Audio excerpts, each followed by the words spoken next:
All right, so I'll talk about the results that we collected regarding two types of interventions that we introduced. And this is the research team. Ethan Lloyd is a physics graduate student. You know, of course, Supriya and Shana, and Elizabeth Simmons is a professor and also executive vice chancellor at UCSD. So you, of course, know that students come from different social economic backgrounds, and unfortunately, there are varying levels of preparation, for example, in math. And we bring these students to UCLA, which is great, but do we give them the right tools to succeed, or do we set them up for a very hard time in the course? So this statistics is troubling because you can see that underrepresented minorities have a higher rate of receiving D, fail, or dropping the course.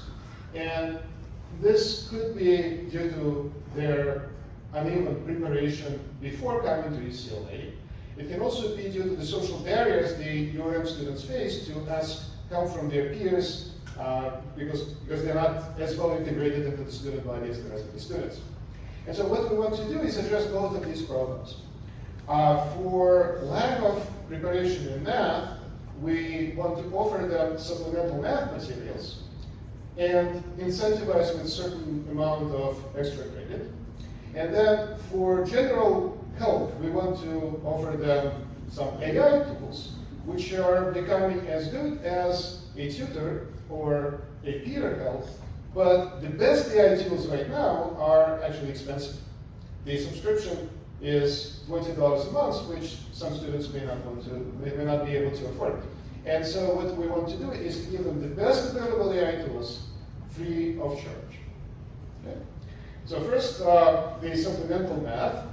This is offered as 4 assignments in this course. And so we started this intervention with the worst course we could find in the table, and that's Physics 1A. And I was teaching 2 copies of that course in the winter, and I'll show you some data about that. So we started with supplemental math, which was broken down by topics. And we wanted to offer some incentives, but we didn't want to run into this rich get richer problem. And the best students in the class do the additional assignments, get extra credit, and first of all, they're wasting their time because they already know this stuff. And second, that doesn't create the right incentives. And so I'm the only person in the world who has a cosine-based formula in my syllabus.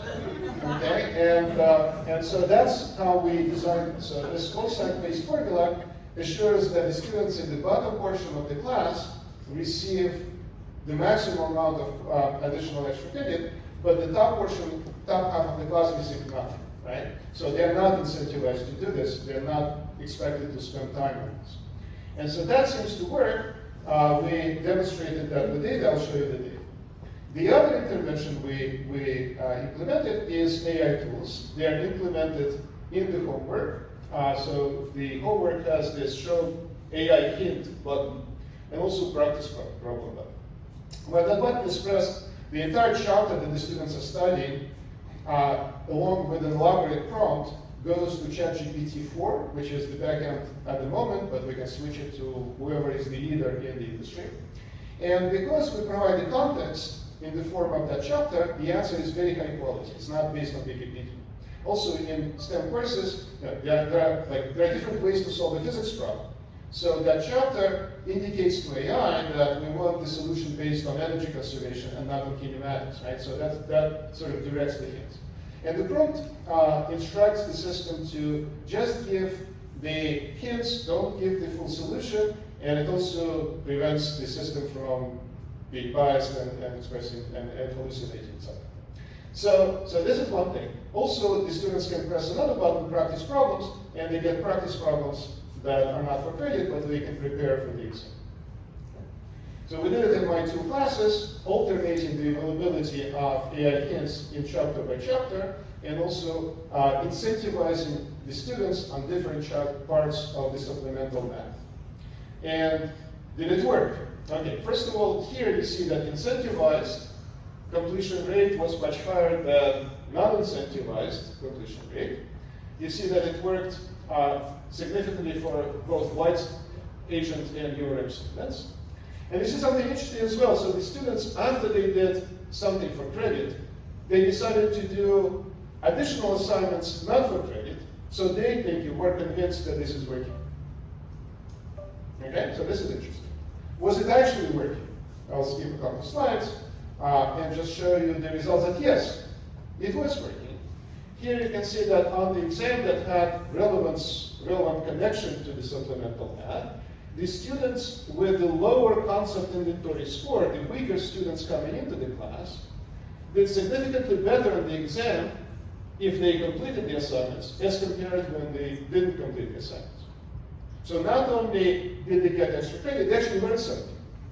I begin to believe in education. Right? So now what about the AI tools? Were they effective? The same. The students on the left here represent the weaker students coming into the class based on the concept inventory test. And you can see that the students who used the IHINs, the yellow curve, performed better than the students who didn't use the IHINs. Right? So the interventions seem to be working. There are significant results in the learning outcomes. And we want to understand it better. We want to develop these tools further. So we're continuing this study. And also, it took me 3 weeks to develop this supplemental math, but now I can use it repeatedly in other courses, and I can offer anyone else the same materials if you want to use it in your class.